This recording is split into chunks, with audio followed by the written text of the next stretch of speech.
What's happening? Welcome to Be the Preparedness. Appreciate all you guys watching the video today.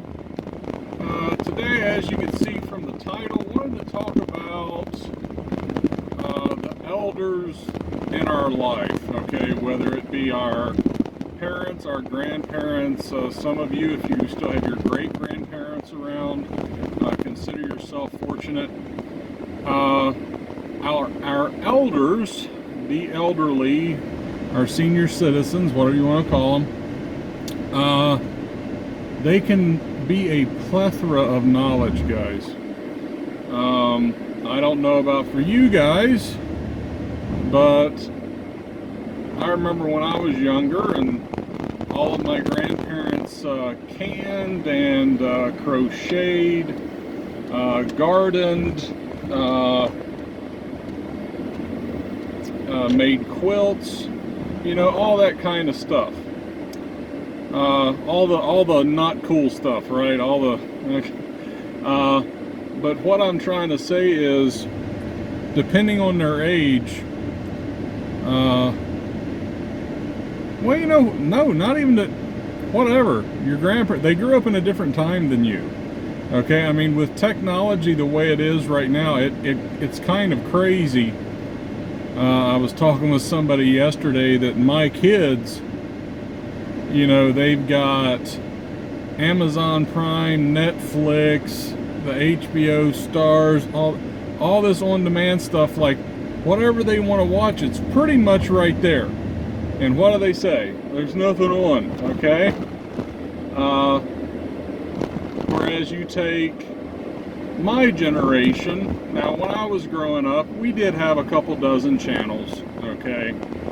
I remember when, like, Discovery Channel first came around, you know? But if you go back to my parents, they grew up, you know, 3 TV stations. If you go back to my grandparents, yeah, there was no TV. So, people today, we're used to that kind of stuff. All these different choices, don't need to work for anything. Everything's just right there, ready to go. You know, you go to the grocery store, it always cracked me up that my grandfather, every Christmas, he would get his parents, my great-grandparents, a fruit basket, okay? And I'm just kind of like, all right, you know.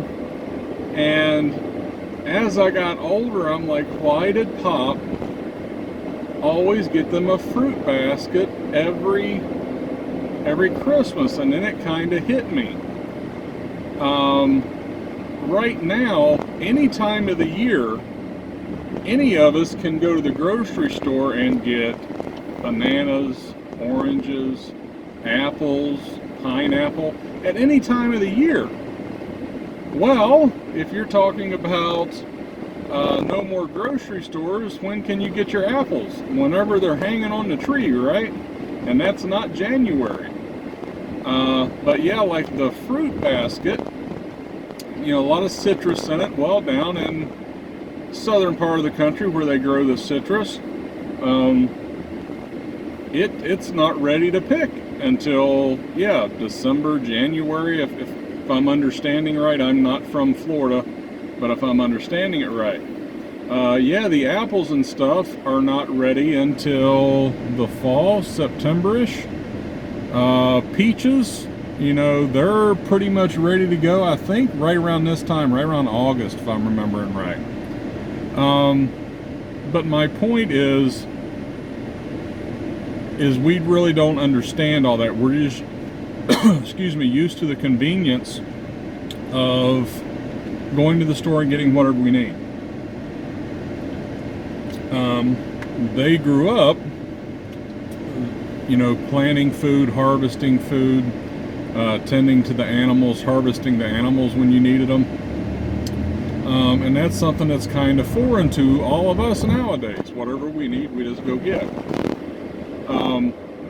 So we have to take that into consideration when we're talking about preparing for SHTF, you know, an event, right? We're not going to have fresh apples in January, okay? Now, if we pick those apples, they store okay, all right, through the winter. I mean, you can still have apples in January. They might be a little grainy, you know. Or if you can the apples, you're good to go. Those will be good whenever you want to use them. And it's funny. It's you think about peaches and canned peaches. They don't really taste that similar, right? Any type of fruit that you can is kind of like that because you add sugar to it and everything. Anyway, getting off the topic. But being able to have those resources, that food, when they're not in season, is huge.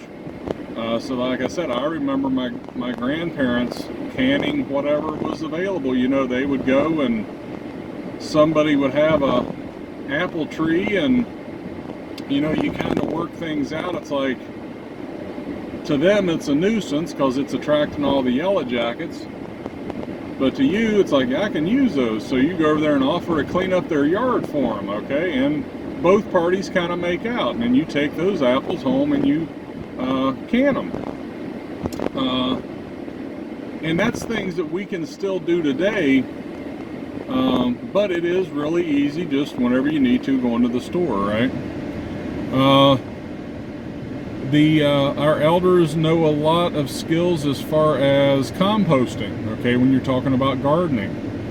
Most of the gardeners nowadays, they spray Roundup on the plot, they kill everything, and then they till it up, and then they plant their plants, and then they put fertilizer on it. Yeah, back in the day you didn't have all that stuff. So yeah, you had to kind of know what you were doing, and unless you're stocked up on granular, if you're not stocked up on fertilizer, there we go.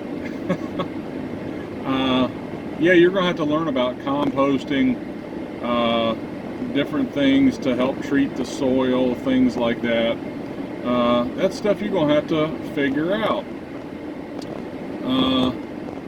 I've mentioned it before in other videos, just simple things like making soap. Soap's going to be huge, guys. Right now we don't think about it too much because you can go to the store and it's like 2 or 3 bars for $1, or you can get the big bottle of the liquid hand soap for like $1 or $2. So we really don't think about that. But remember what I always say, everything is either going to eventually run out or break. So you better know how to do all the other things. Making soap. That's something, if you've got anybody in your life that knows how to do that, learn how to do that. That's going to be pretty big. But yeah, the elders of our family friends, they can really help us out when you're talking about as far as prepping and stuff like that. If you know somebody that has chickens or goats or stuff, you know, kind of pick their brain a little bit, you know. I mean, I recommend to everybody, if you have the room, to have some sort of livestock. You know, livestock, you don't have to worry about the meat spoiling if it's still walking around, right? See, that's one way to preserve meat, is to keep it alive until you're ready to use it. Sorry, traffic.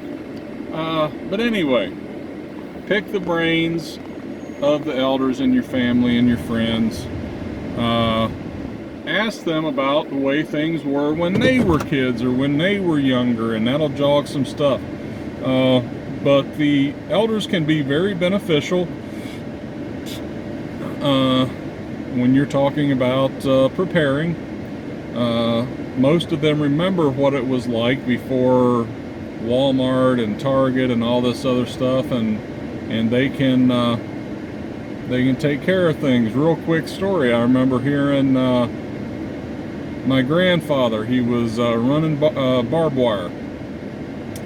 And any of you that have ever run barbed wire before know it's pretty darn dangerous. It's under tension and it's Sharpies all over anyway. But anyway, something had happened, something had let loose, something had slipped, and it sliced his hand right there.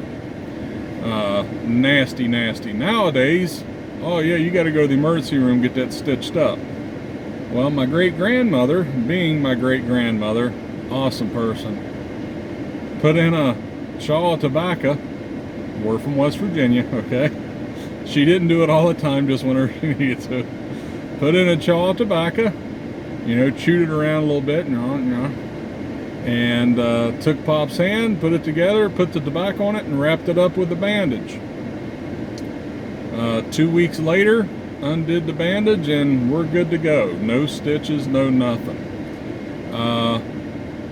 I thought about that story quite a bit. I don't know if tobacco has some sort of antibacterial properties.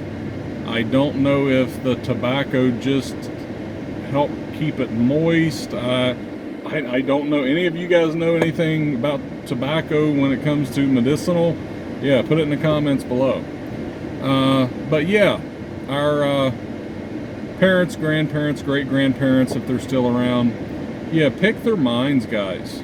And you don't have to say, it's like, yeah, I know the world's going to end. What do you know? No, just start a conversation, you know. What did you guys do when you were younger? Blah, blah, blah, stuff like that. So, but they can really help out. They might not remember a lot, but they can at least point you in the right direction, right? So until next time, guys, appreciate it. Thanks a lot, and we'll talk to you after a while.